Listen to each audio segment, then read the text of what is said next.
Hi, everyone. Welcome back to another Terry Talk, continuing our conversation about the Great Resignation. That's right. We're hearing a lot about this happening more in the US than it is in Canada. We're not seeing the numbers just yet, but we always tend to lag a little bit. So we want to keep our eye on that. What we do know is that there are literally 1 million jobs unfilled in Canada right now. So there's a lot of options out there for employees. And if they're not happy where they are, if they're not happy working for you, we might just see them hit the exit. So we need to be ready for this. We've never seen a labor market like this ever before. So old approaches are not going to work here.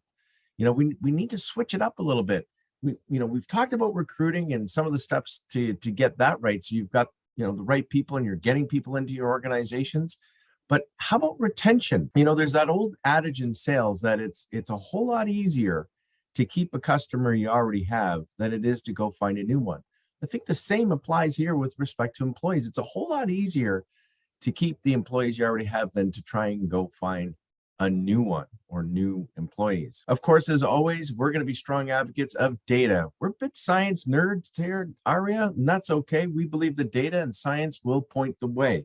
We need to measure, not just rely on our guts. Our guts will tell us what's kind of going on, but let's focus on some data. For example, every year, ARIA Consulting, in partnership with London Inc. magazine, does an engagement survey, far more robust than just what some people may be experiencing. We look at engagement, yes, that dedication, that effort, that interest that people put in their organizations, but we also look at things like satisfaction. Sounds similar, but in fact, it's a different measurement. And also, we look at commitment, which gets to the heart of the issue, which is, why are people staying with you? Are they staying with you because they're loyal? Are they staying with you because they feel it's a moral obligation? Or are they staying with you because they don't feel there's any other opportunities? Each one of those measures will help you plan appropriate and excellent retention strategies. We also measure culture.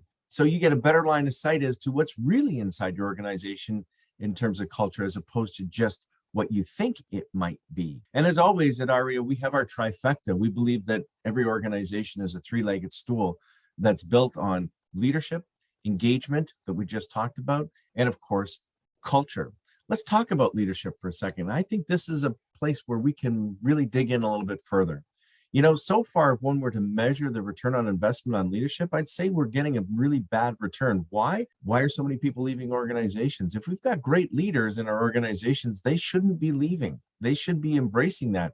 But we're seeing people leaving en masse. Again, more US than Canada right now, but stay tuned for that. I think it's coming. Engagement is still down across the board. People want to leave. Maybe we're missing something here. And, think about it. When was the last time a leader actually took the time to really get to know their employees? We think that's absolutely mission critical. And I don't see that taught in a lot of leadership courses. How many leaders out there really know the 3 key levers that you can pull on in order to enhance an employee's experience and engagement? How many leaders are still stuck doing, once a year performance reviews and not really paying attention to their employees except at that annual event? How many people out there are still using salary bands to pay people, as opposed to looking at, let's compensate based on the value generated? How many people are frustrated because they get slotted into a salary band without any consideration for the value generation? That's just bizarre to me. How many people are using good assessments, like really good scientific assessments, to help employees uncover their real strengths and weaknesses? Yes, we advocated for the recruitment process, we advocated for the selection process, but we also advocated for career development inside an organization. Help your employees build their own SWOT analysis, strengths, weaknesses, opportunities, threats, so they can build their own business plan, personalized business plan going forward. And how many people out there still think that employees are assets? Hint, if you've been to one of my talks before, you'll know the answer.